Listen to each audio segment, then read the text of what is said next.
Hey everyone, welcome back to the Magnetic Marketing Podcast. Last week we gave you guys the first part of Dan Kennedy's amazing presentation from 2012 at the Info Summit called Money, Money, Money, where he talked about expansion, wealth, access to capital, leverage, sales of your company, exit strategies, and a whole bunch more. And today you're going to have a chance to hear the exciting conclusion, the second half of this presentation from Dan Kennedy himself. I don't think there's anybody that has had a bigger impact in the field of direct response than Dan Kennedy. The legend of Dan Kennedy should be ignored at your own peril. They're not really lessons, they're kind of laws that you live by. Dan opened my eyes to what small business marketing looks like. Dan teaches strategic direct response that is timeless. His ripple effect touches people who don't even know his name. The world as we know it was changed because Dan Kennedy became obsessed with marketing. Welcome to the Magnetic Marketing Podcast with your host, Dan Kennedy. So shifting gears a little bit, I'll talk to you in the remaining time about a few lessons from my experience. And I will tell you that I have built, bought, sold. I have for a time owned 51% of a publicly traded company that was a turnaround project that was hemorrhaging money.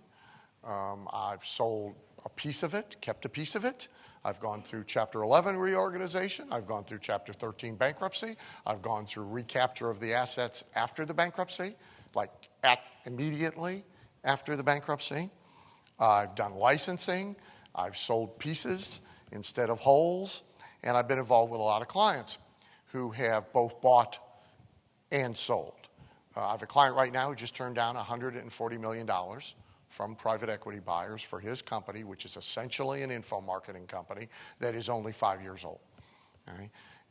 And it will get sold, but differently than that particular offer was that came knocking on the door.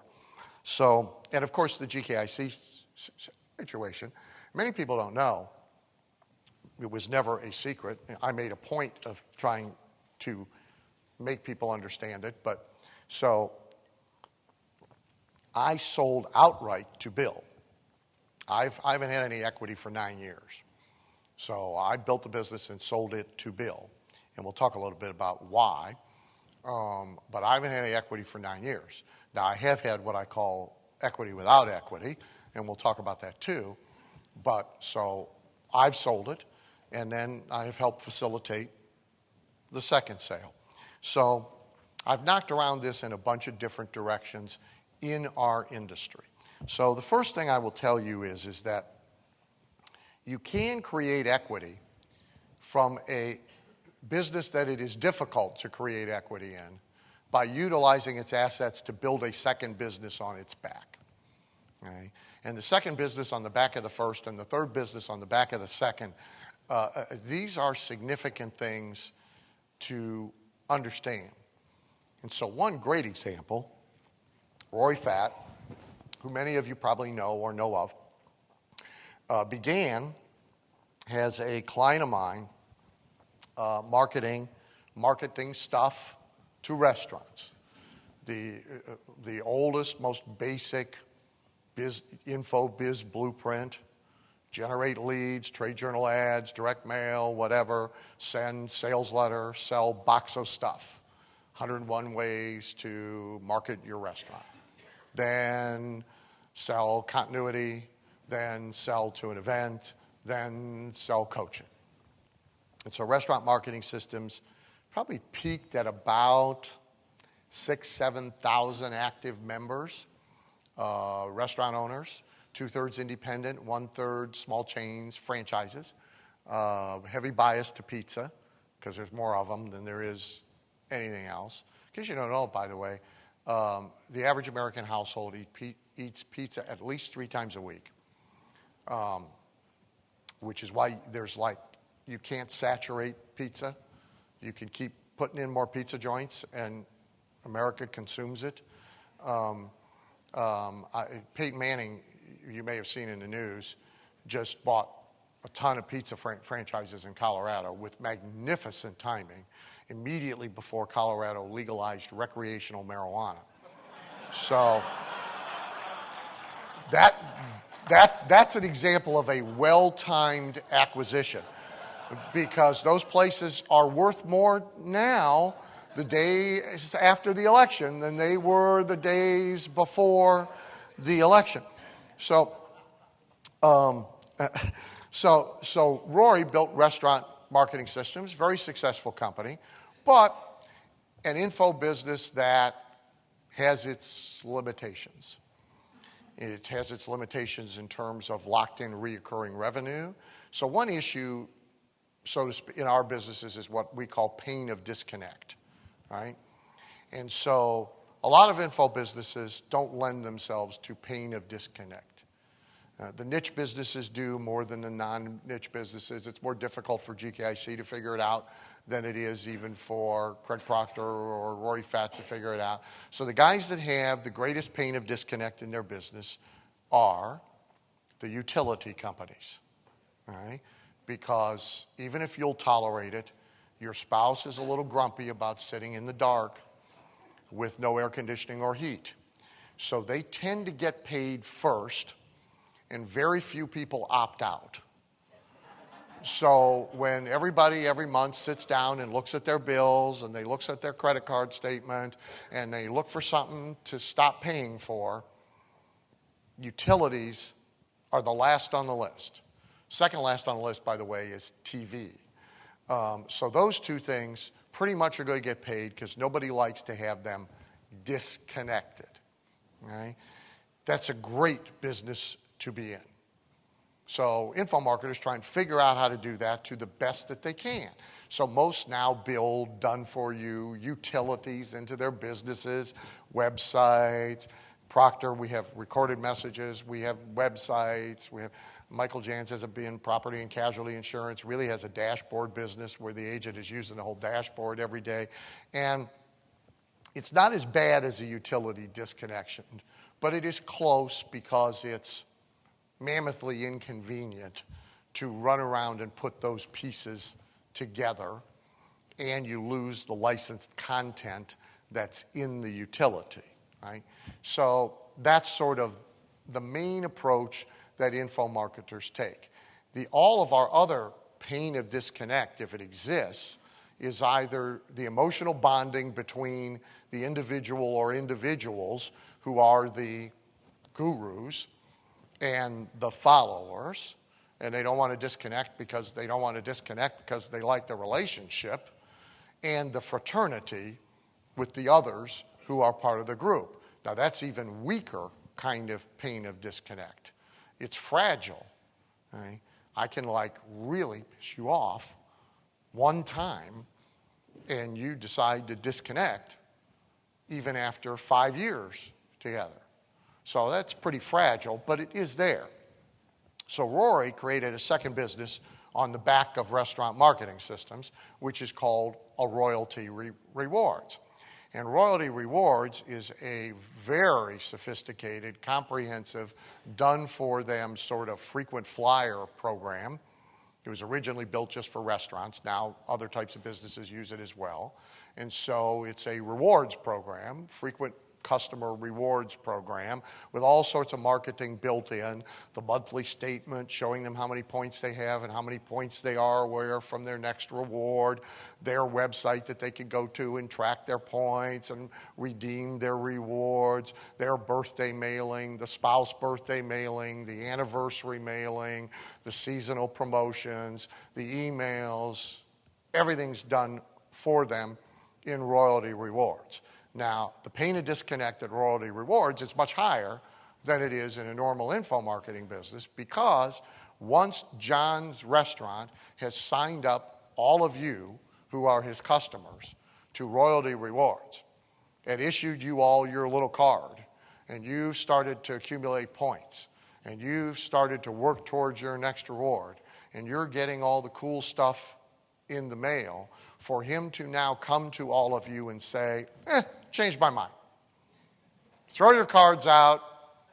We're not going to do Royalty Rewards anymore. It's not impossible, but it's painful. It's even dangerous.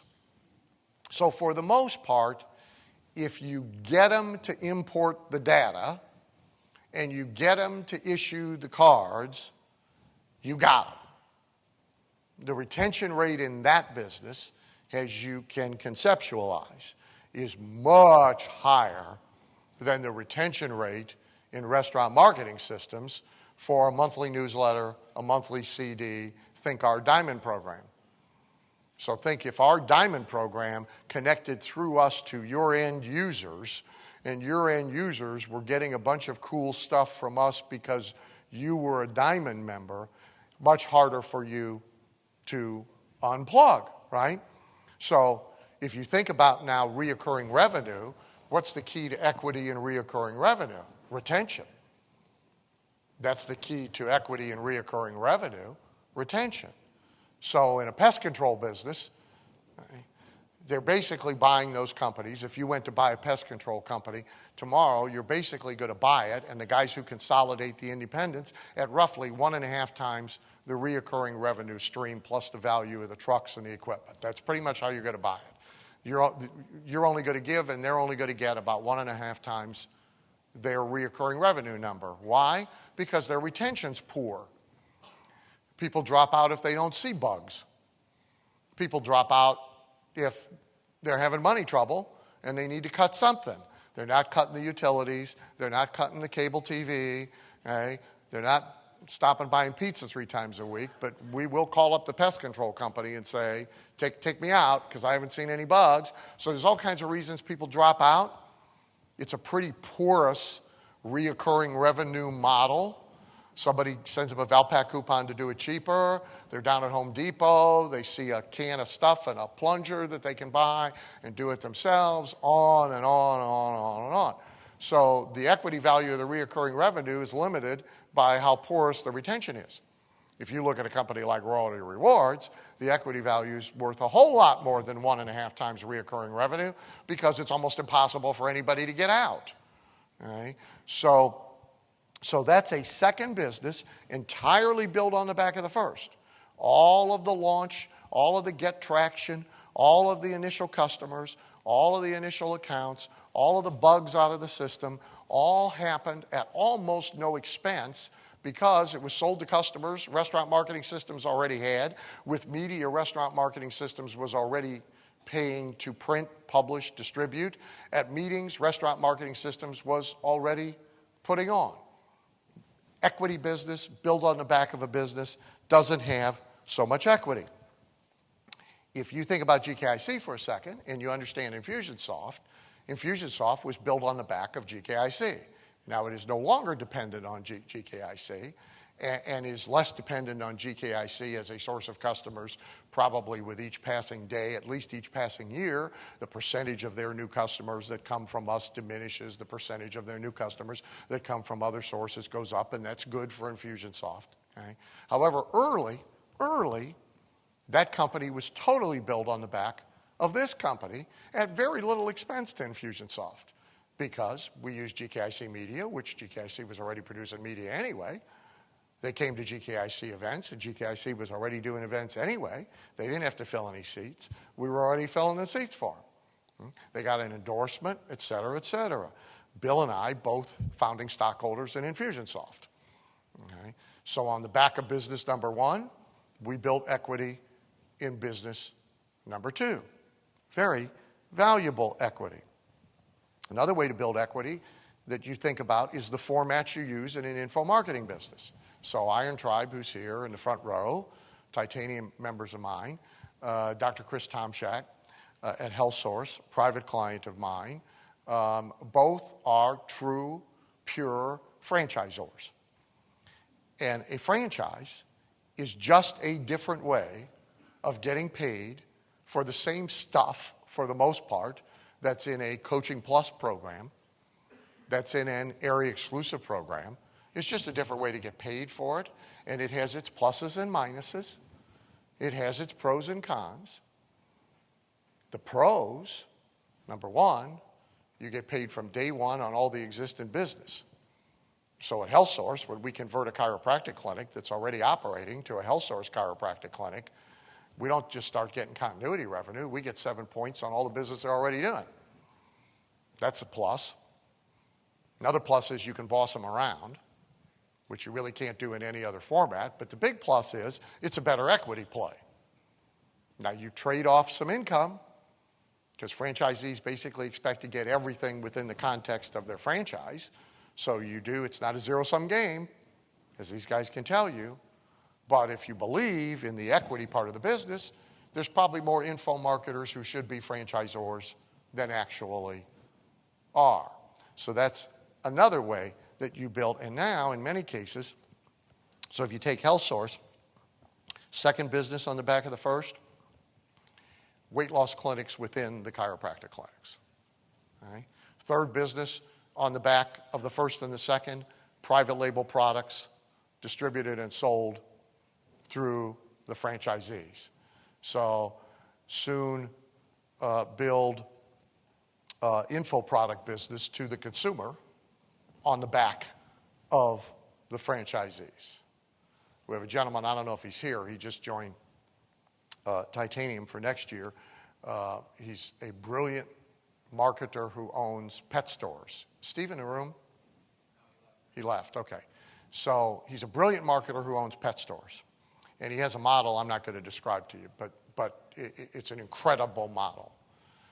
Most significantly, however, he also has 400,000 customers for whom he has names, addresses, email, relationship. He has a list. Well, there's all sorts of things now on the info marketing side that can be sold to that list. People want their dogs to behave better.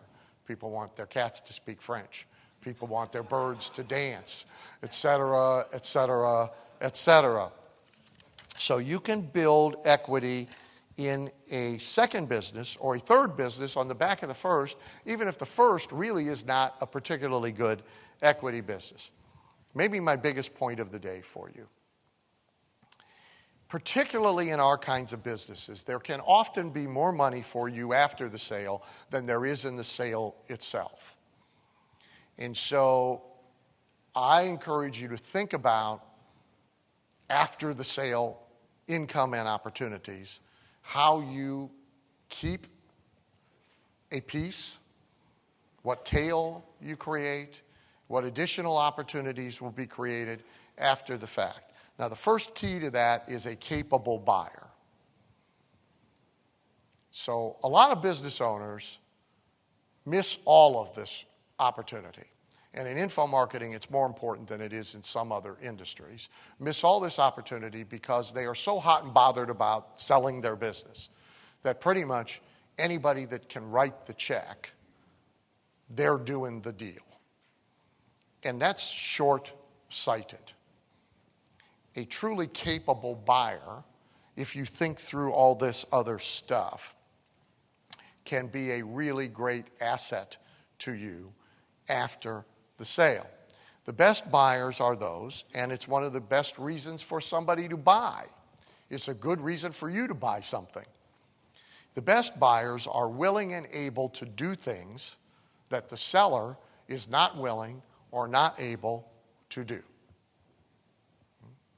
So at the point in time, for example, that I sold to Bill, I sold my business to Bill for a handful of reasons. But one significant reason was it had pretty much hit a wall where it could not really grow any bigger because of things I was unwilling to do. Not unable to do, just unwilling to do. So for example, it needed employees.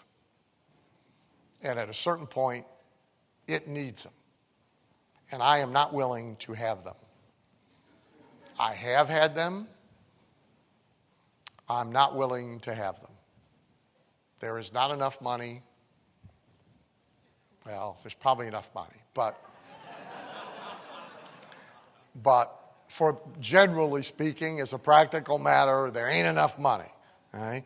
I would rather have my testicles removed without anesthesia than manage even a handful of employees. I know how to do it. I've had 48. I've had 20 for a long period of time. I can do it. I'm not willing to do it. I am not willing to manage online media. We were at a point where we needed to be in online media. I happen to know how to do it. I know more than I let on. I work with private clients a lot who use online media. But personally, I don't want anything to do with it. Okay? And I don't want to have to be dealing with reputation management and who said what to who on Facebook today, or dealing with the people who are the employees who are dealing with that. So I was at a wall where I either had to be willing to do a bunch of stuff I didn't want to do, which to me sort of defeats the whole purpose of owning a business in the first place, okay?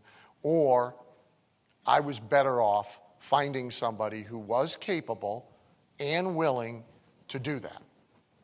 Bill was capable.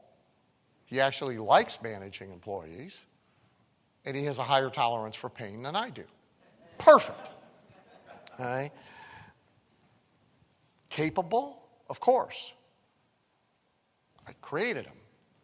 So he was a capable business person in retail. He became an info marketer in his own niche because of me, by me, learned the business as a niche info marketer, perfectly capable now of running a bigger, broader version of that same business. BGS marketing, in fact, became part of GKIC. So that's why I sold. Now, because of that fact and the way I structured my deal, the after-sale money to me has been roughly 14 times the sale money to me. Now, understand I intended that to be. I didn't know for sure that was going to happen, but that was my wager. That was my strategic plan. And that's why I didn't take the first person to come along who I could have sold the company to. I was careful about who I sold the company to. So it's important to think about, and we'll talk detail, it's important to think about what can happen for you with a buyer that you sell to who in effect also becomes a partner after the fact. You can almost view it as getting paid to create another business with a partner. That's a very different way to think about this. The other thing that kind of links with this is how do businesses become more valuable? One, smarter, better people, people willing to do things you weren't willing to do, that increases value. Synergy, if businesses get put together, is also important. 1 and 1 can become 5, either by synergistic cost cutting or synergistic cross-marketing or synergistic capabilities. It's probably my most important point of the day. To get there, understand, I just lost. I have set up an auction and mice can dance with elephants on my monitor, which is okay, guys, but I don't want it on the screen, just for the record. So somebody's PowerPoint presentation is invading my Elmo presentation. So, don't take it away from the screen. Now you got it on the monitor, but you don't have it on the screen. There we go. We have it in both places. Congratulations. You know more than your buyer. And no matter how much due diligence they do, you know more than your buyer. Because our businesses are fundamentally weird. So unless you are selling to someone really, really knowledgeable about our businesses from inside our world, which for the most part you won't, because for the most part that really means you're going to finance 100% of the sale because you're going to sell to a smaller fish than you are. Not that there's not times you might not want to do that, but in almost every case, you know more than your buyer. Now, this is also important to remember, by the way, if you're a buyer. So you know more than your buyer. That means you can anticipate needs and opportunities that will be created by the business going forward that do not exist now, that can be kept outside your contract so that you can optionally participate in them after the fact, or you can even create them and bring them to the table in order to cash in after the fact. This is why, I'll give you a couple of examples, but this is why you want to labor and think long and hard over micro details of your contract. Same thing exists, by the way, with a regular author-publisher contract, with everybody puts a standard contract. Oh, it's just boilerplate. Great. It may be boilerplate for everybody else, but it ain't going to be boilerplate for this kid. Okay? So you want to think long and hard over the micro specifics of the contract, thinking about what's going to happen going forward. What do I know they don't know? What opportunities are going to evolve and emerge that don't need to be part of this deal? So, for example, post-sale to bill. I'll just name 3 of the things that happened. One is we created additional newsletters. Marketing to the affluent occurred after the sale. Wasn't part of the sale. Info letter occurred after the sale. Actually, it was kept out of the sale. It was a separate business. It was then bought by GKIC after GKIC bought everything else. 2 years later. Marketing to the affluent was started from scratch, 50-50. 50% Bill, 50% Dan, because it wasn't in the original deal. And after the fact, I said, you really should have a stable of newsletters, which, by the way, we could have more. Right. Membership's large enough, there could be a whole professional practices newsletter. There could be but marketing to the affluent was kind of obvious, right? Right now, there could be a Boomer Senior newsletter on the back of the book, right? So I said, hey, you want to do this? Let's do it. I'm in if you're in. But separate deal. Info letter, separate deal.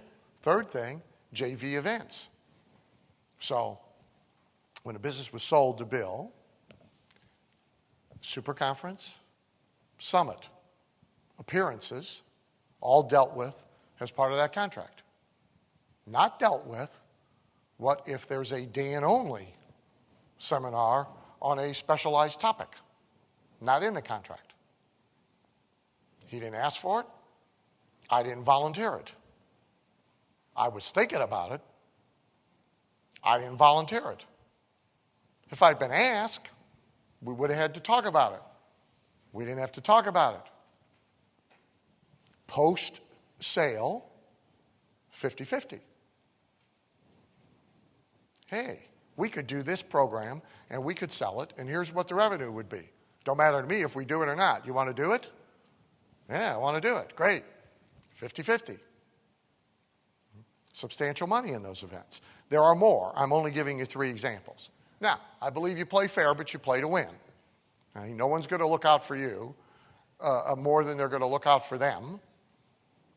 By the way, nor should they. So this is not bad behavior. This is just smart behavior. And amongst items that matter, there's one more not on this list I'm going to talk about. So one is retained rights. What rights does everybody get? So for example, I don't know, by the way, if Betty knows it or the board knows it, but Bill had it, so it passed to you. GKIC has the rights to the Dan Kennedy Funeral Seminar. All right? And I volunteered it. All right? I said, this thing will do $1 million easy with the shortest marketing cycle of any seminar you've ever put on. Because, you can only keep the thing on ice for so long before, the smell will keep people out of the room.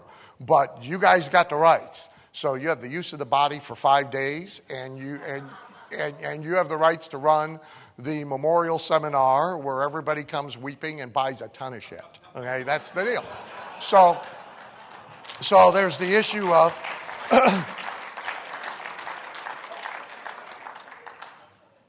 and I am quite sure, had I died in the past 9 years, you would have come to a Dan Kennedy death seminar. Some of you will remember a client of mine, we did the Corey Rudel wedding reception seminar. I don't know if you remember this or not, but Corey's bride wasn't all that thrilled with the idea, but I think it did about $3 million in business. And so we did a seminar with the wedding and with the wedding reception, and it was really the fake wedding and the fake wedding reception, and then they went and had another wedding and a wedding reception somewhere else. But all 2,000 of their best friends who paid got to come to the wedding reception and the seminar and buy a ton of stuff. And he didn't have to die at the time in order to make that happen. So, retained rights, what rights do they get? What rights do you keep? Name, likeness, story, certain pieces of content. Okay? Reversal of rights. Should be an S on that, typographical error. So what happens if they let a product die? What happens if something goes out of print? In author-publisher contracts, this is very important, the reversal of rights. It's important in these deals too. Access to the platform. All of our businesses, right? The equities in the lists, right? You have now turned it over.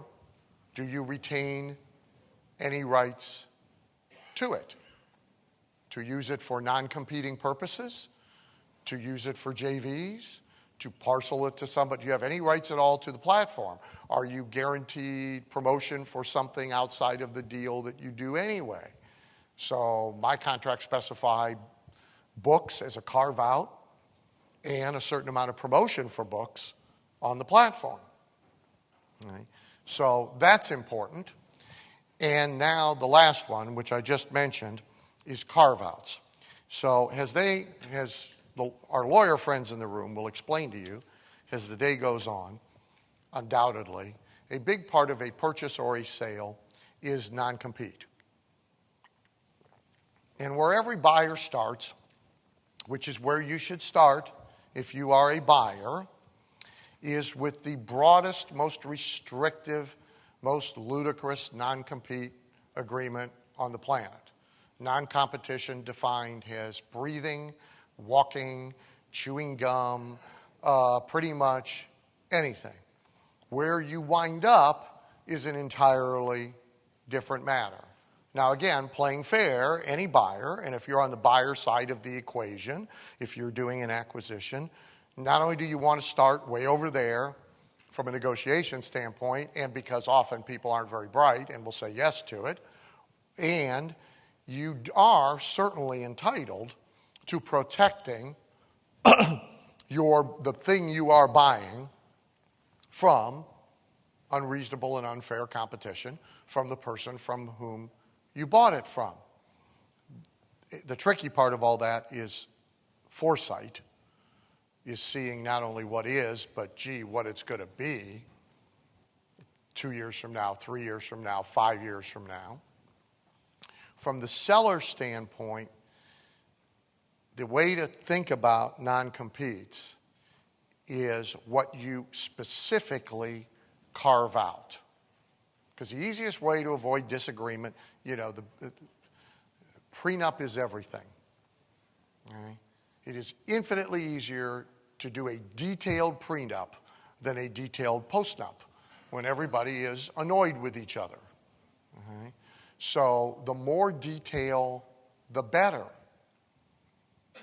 So when I did my deal with Bill, and when Bill and I did this deal, because I had equity without equity, which I think I'm still going to mention, I am. My carve-out list is long. It's very specific. Here are all the things I'm doing now that could arguably, see, a lot of what I do is both, and a lot of what you would do, perhaps, is both competitive and helpful. It's arguably treading in the same territory, but it also promotes and drives people to GKIC. But my carve-out list is long, very specific. Clients, types of activity, et cetera, et cetera. So we never have the disagreement about, is this thing competition? It actually doesn't matter because this thing was specifically defined as something that I am either doing, intent, or might do, or intend to do. So your carve-out list that you work on is very, very important. As a buyer, if your seller is not astute at all about that, depending on how much use of and cooperation you want from the seller after the fact, you might actually want to be the generous person who raises the issue and helps create the carve-out list. Because really everybody's better off with the micro definition than the disputes and disgruntlement and disappointment and unhappiness that can come from not having it. There are a lot of ways to get paid. Obviously, there's cash. And cash is very good, especially if you are selling to somebody who might not be able to pay you over time. Cash at the moment, in recent years, has been a little less desirable because there's no really good place to put it to get any yield on it. So cash is a lot more attractive when the interest rate's 12% than when the interest rate's 0%. But cash, there are royalties, and often royalties in our world will be agreed to over and above a cash selling price. So it is a type of tail that you can create. Retained equity, of course, and they will all tell you, John will certainly tell you, of deals where sort of what I said, that after the sale money can be as good as the sale money by retaining a small minority share of equity itself, especially in situations where your buyer is a professional buyer, improver, and seller of businesses. Bain Capital, everybody is familiar with, thanks to the recent debacle election. So retained equity, even a tiny piece, in something that the buyer is going to make bigger and is a professional at it and does it with the purpose of reselling it, there's a good argument for staying on the train with some of what you would otherwise just take cash for. There's what I call equity without equity and equity without liability. So that is simple agreements to be paid, percentage or agreed upon amount of money when certain things happen, but you actually don't own any equity. So again, in this case, so when I sold to Bill, one of the things I had was a percentage of a subsequent sale price. Now, I didn't have any equity. I also didn't have any liability. From an emotional standpoint, I didn't have any ownership, which I'm going to talk about that for just a minute. But I essentially had equity because when the company was sold, I got a percentage of the sale price. Bill retained some equity. I also have a percentage of the next sale, if it ever occurs, a piece of his piece. I don't own any equity, but I do have a piece of the money.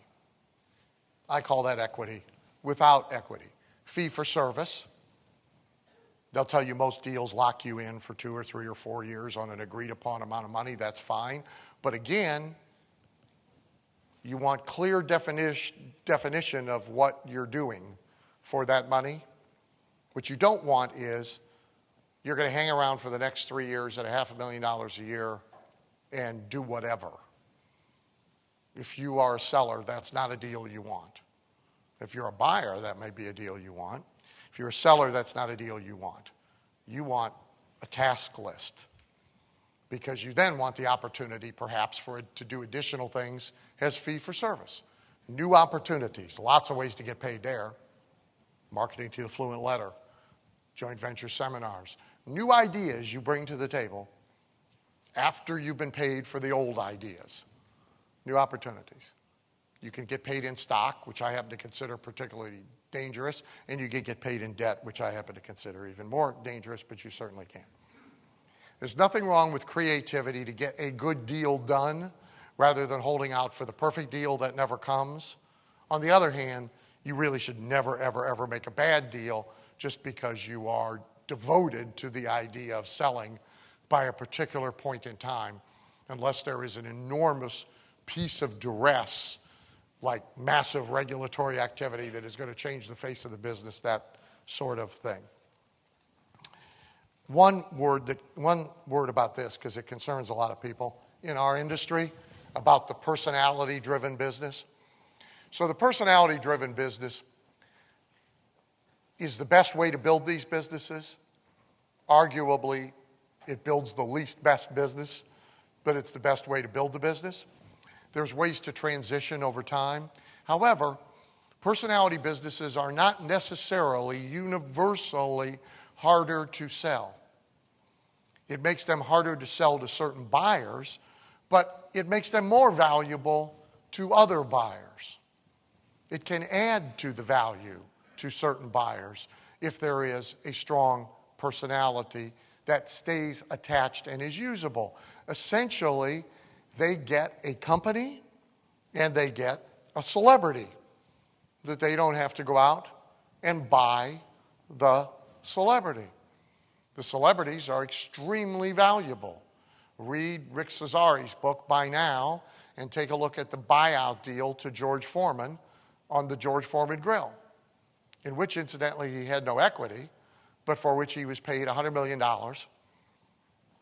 for his royalty rights. Okay? So the personality is not necessarily a liability only to some buyers, while to other buyers it may be an asset. Two last little thoughts. Most entrepreneurs who sell their companies are not really emotionally prepared for the aftermath. I have a client right now I'm working with. His name, some of you guys may know him. Not you guys, Betty's guys. His name is Ted Oakley. Really large wealth under management company, only deals with people who sell companies.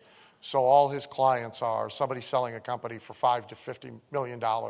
They suddenly have a whole bunch of money, and if they're not careful, they will go quickly from having a whole bunch of money to, again, having no money because people do a lot of stupid stuff right after they sell companies, like jump into the next deal because they're suddenly without a place to go and a thing to do.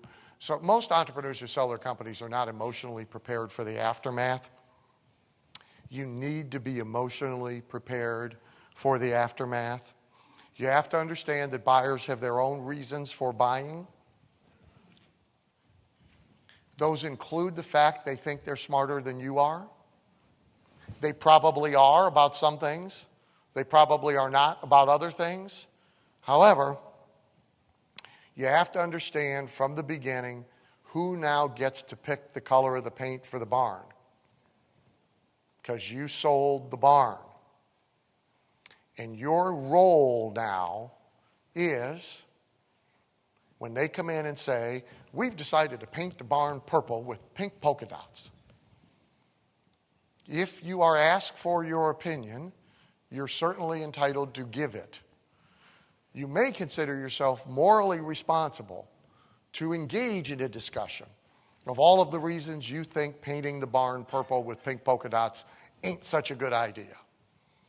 If they then ignore you, your role is to be at the ribbon cutting ceremony, smiling and applauding the purple barn with the pink polka dots. That's your role.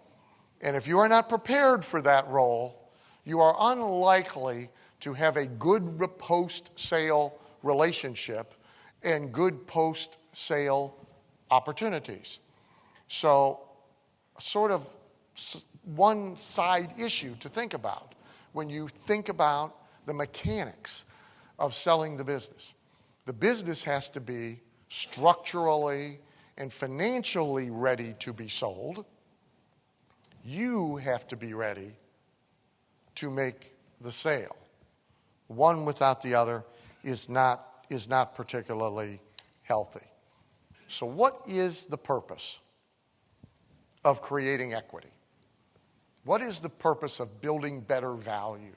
What is the reason not to simply approach info marketing to make as much income as possible, any which way income can be made, as fast as income can be made, take the income out, put it somewhere else, create your equity elsewhere? Why do it in your business?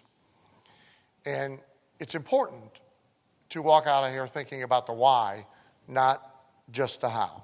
So one is that if you never sell, by approaching it as an income plus equity business, not just an income business, you build a stronger, less fragile, more sustainable business.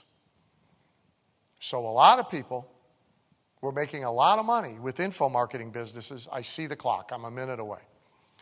With info marketing businesses in 2005, 2006, and 2007 that had no equity. In 2009, they suddenly also had no income because they had really weak versions of a business. So one reason is that you wind up with something stronger and more valuable for yourself by going through the process. A second reason is that, candidly, and I'm a high-income guy, and I've been a high-income guy for 2 decades, it's hard to get really rich on earned income. And it's about to get harder. They're going to take more from us evil 1%ers. The millionaires who earn over $250,000 a year. A confused concept if I have ever heard one. MasterCard wishes everybody they've issued a card to who makes $250K a year had $1 million in net worth. Oh, how they wish. So it's about to get harder, but it's damnably difficult anyway for a variety of reasons. Most people aren't really good at it. They escalate their lifestyle with their income. They have family and spousal pressure to escalate their lifestyle with their income. So most people are not really good at living so far beneath their means that they can translate income into real wealth. It's not impossible.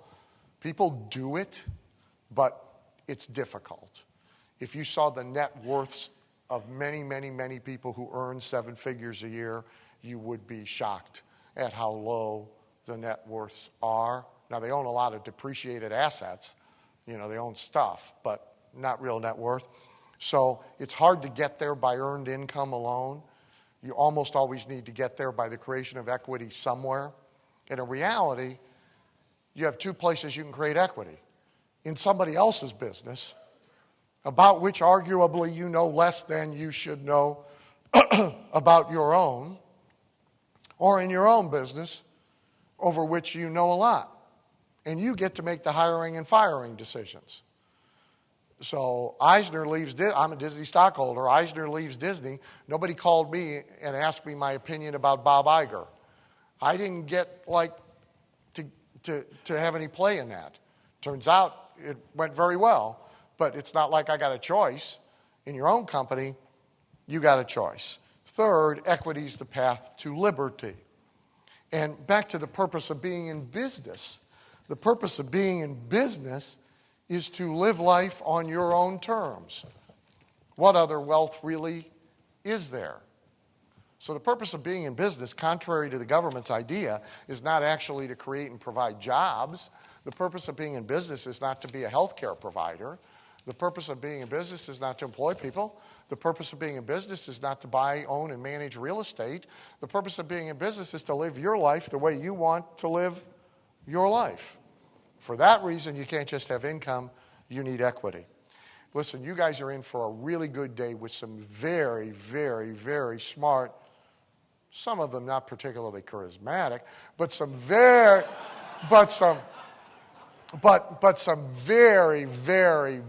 smart people. We all had a good time during the summit. Of course, it's always a privilege to work for you folks. You're in for a good day. Thank you all for being here. Thank you for listening to the Magnetic Marketing Podcast with Dan Kennedy. If you love hearing in on these lost Dan Kennedy talks and speeches and calls, then please let someone else know about this podcast. That's how you can help it to grow. And the more it grows, the more free Dan Kennedy we can bring to you. Also, Dan would love to give you the most incredible free gift ever, designed to help you make maximum money in minimum time. Now, this free gift comes with almost $20,000 in pure money-making information for free just for saying maybe. You can get this gift from Dan right now at nobsletter.com.